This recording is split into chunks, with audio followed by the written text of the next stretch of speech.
Hello friends, మనం ఈరోజు తూర్పుగోదావరి జిల్లా ద్వారపూడి వెళ్ళే దారిలో గల బలభద్రపురం నందు కల శ్రీదేవి భూదేవి సమేత శ్రీ ప్రసన్న వెంకటేశ్వర స్వామి ఆలయానికి వెళుతున్నామండి. ఆలయ ప్రాంగణంలోకి అడుగు పెట్టగానే గజేంద్రుడు మనకి ఆయనకు కలిగిన మోక్షంలో భాగస్వామ్యం మీకు కూడా ఇస్తాను అంటూ మనం ఆలయ ప్రాంగణంలోకి అడుగు పెట్టగానే మనకు ఆయన దర్శనమిస్తాడు. అలాగే ఆయన ముఖానికి ఎదురుగా గల మెట్లెక్కి పైకి వెళితే మన స్వామివారు దర్శనమిస్తారు. ఆయన గర్భాలయంలోకి వెళ్ళవచ్చు. అలా మనం మెట్లెక్కి పైకి వెళ్ళగానే మనకు ధ్వజస్తంభం దర్శనమిస్తుంది. ఆకాశాన్ని అంటుతున్నట్టు ఉంటుందండి ధ్వజస్తంభం.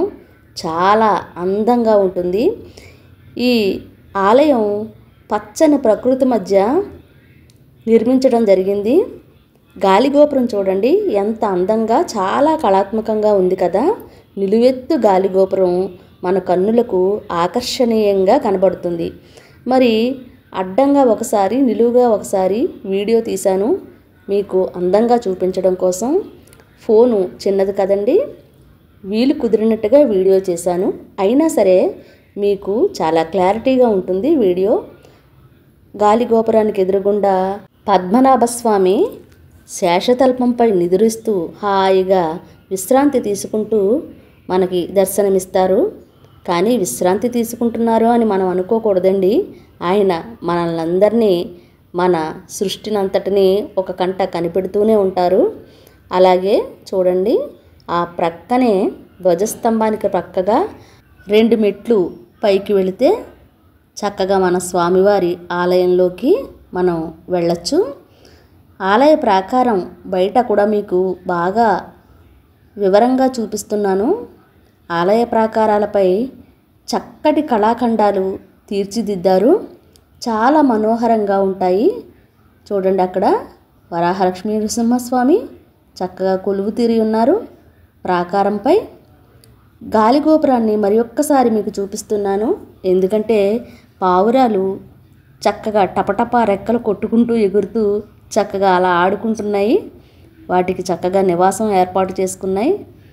అలాగే మనం ఆలయంలోకి వెళ్ళిపోతే ఆలయం ప్రాకారం అంతా కూడా మన స్వామివారి చరిత్రను చాటి చెబుతున్నదండి.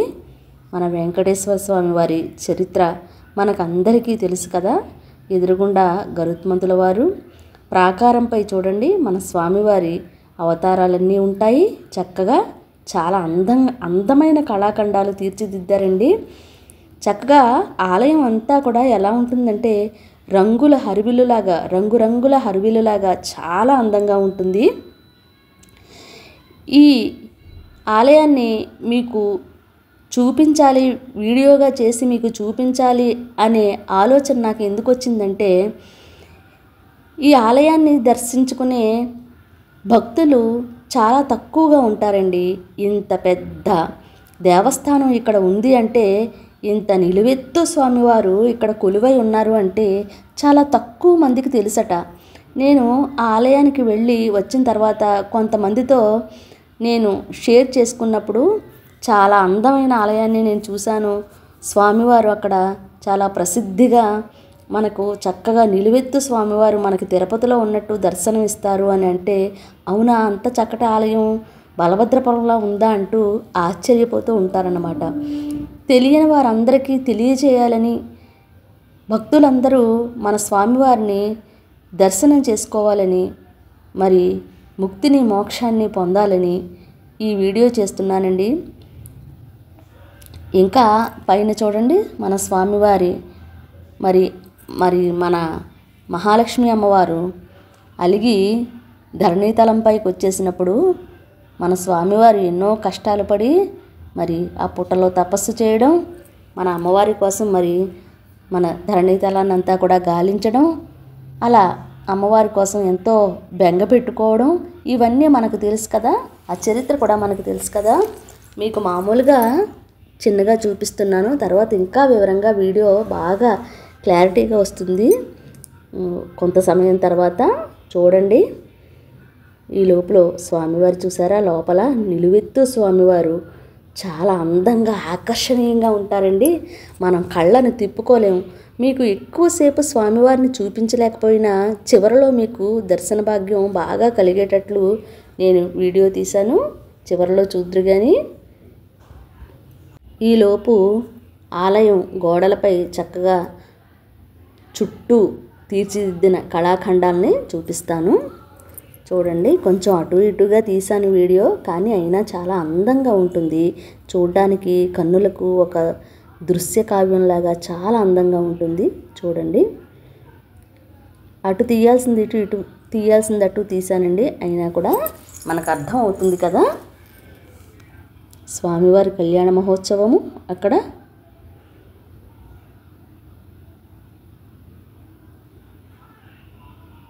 అందరూ కలిసి, దేవతలందరూ కలిసి స్వామివారికి కళ్యాణ మహోత్సవాన్ని జరిపిస్తున్నారు. ఇక్కడ మీకు రివర్స్లో ఉంటుంది, కానీ నేను మళ్ళీ అటు నుంచి ఇటు తీశాను వీడియో, చక్కగా చూద్దరు కానీ. అది గరుత్మంతుల వారి ఆలయం, స్వామివారికి ఎదురుగుండా కొలువు తీరి ఉంటారు కదా. ఇది మొత్తం అంతా కింద ప్రాంగణం అన్నమాట. చూడండి, భక్తుల సందడి చాలా కొద్దిగా ఉంది. నేను 3-4 సార్లు వెళ్ళానండి. నా మనసుకు చాలా బాధ అనిపించే విషయం ఏంటంటే ఇక్కడ భక్తుల సందడి చాలా తక్కువగా ఉండడం, భక్తులు దర్శించుకోవడం చాలా తక్కువగా ఉండడం నాకు బాధ అవుతుంది. తిరుపతిలో ఉన్నట్టుగానే ఇక్కడ కూడా వరాహ స్వామివారు ఉంటారు పక్కనే, కానీ నేను దాన్ని తీయలేకపోయాను. నేను మొదట్లో వెళ్ళినప్పుడు ఇంకా ఆలయం పూర్తి కాలేదు, తర్వాత పూర్తి చేశారు. ముందు మనం ఆ స్వామివారిని దర్శించుకుని మన స్వామివారిని దర్శించుకోవాలి కదా. కానీ నేను ఆ చిన్న వీడియో తీయలేకపోయాను. ఈసారి ఎప్పుడైనా వెళ్ళినప్పుడు తీసి చూపిస్తాను మీకు. చూడండి, ఇక్కడ దేవేరులిద్దరితో చక్కగా మన స్వామివారు చక్కగా అందమైన పటాల్లో కొలువు తీరి ఉన్నారు. ఇవి బయట చూస్తే, ఆలయంలో చూస్తే చాలా అందంగా ఉంటాయండి. వజ్రాలతో చక్కగా పొదిగినట్లు ఆ ఫోటోలు చాలా అందంగా ఉంటాయి. ఇక్కడ భూదేవి అమ్మవారు చక్కగా దర్శనమిస్తున్నారు. కటకటాల్లోంచి తీశాను నేను. అలాగే అలా అమ్మవారి ముందు నుంచి అలా నడుచుకుంటూ వెళ్తుంటే ఆ పక్కనే స్వామివారి గర్భాలయం. చూడండి, భక్తులు సందర్శించుకుంటున్నారు. అదిగోండి స్వామివారు. చూసింది తక్కువసేపు అయినా మీకు చాలా కన్నుల విందుగా ఉంటుంది.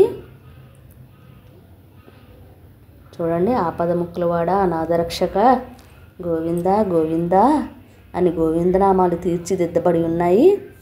అలాగే ఇక్కడ మన శ్రీదేవి అమ్మవారు, శ్రీదేవి భూదేవి సమేత శ్రీ ప్రసన్న వెంకటేశ్వర స్వామి కదండి ఇక్కడ కొలువై ఉన్నది. ఈ శ్రీదేవి అమ్మవారు చూడండి, చాలా అందంగా ఆకర్షణీయంగా మనల్ని కట్టిపడేస్తూ ఉంటారన్నమాట అమ్మవారు.